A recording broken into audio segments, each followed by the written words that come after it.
Breaking news. Protesters and federal agents clashing in Southern California over recent ICE arrests. This video showing the violent confrontations outside a federal building in downtown L.A.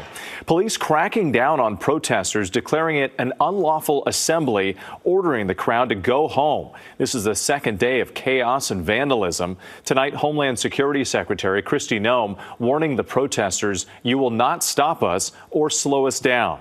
All of this as the man mistakenly deported to a notorious prison in El Salvador, Kilmar Abrego Garcia, is now back in the U.S. facing charges now, accused of transporting undocumented migrants. His attorney calling the charges, quote, preposterous.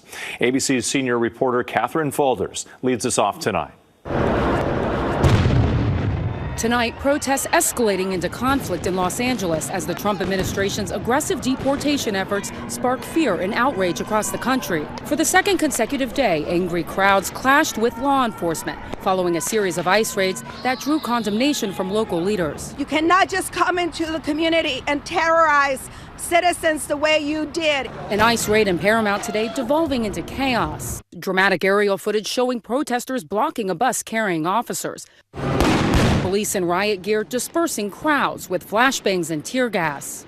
The FBI vowing to find people they say threw rocks at law enforcement vehicles.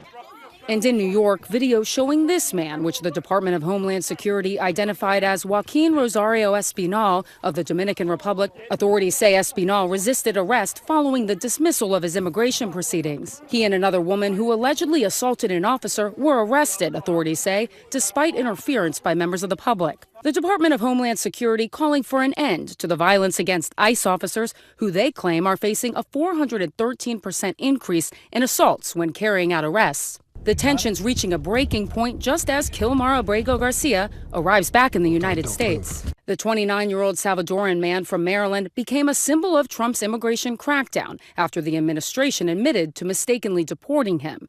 The government of El Salvador agreeing to his release to face charges.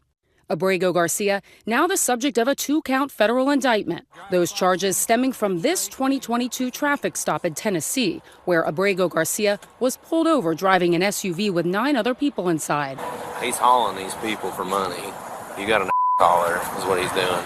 The Department of Justice alleging Abrego Garcia was part of a human smuggling ring responsible for transporting drugs, weapons, and migrants, including MS-13 gang members. His attorney called the charges preposterous, and his wife had previously denied he had any affiliation with the gang.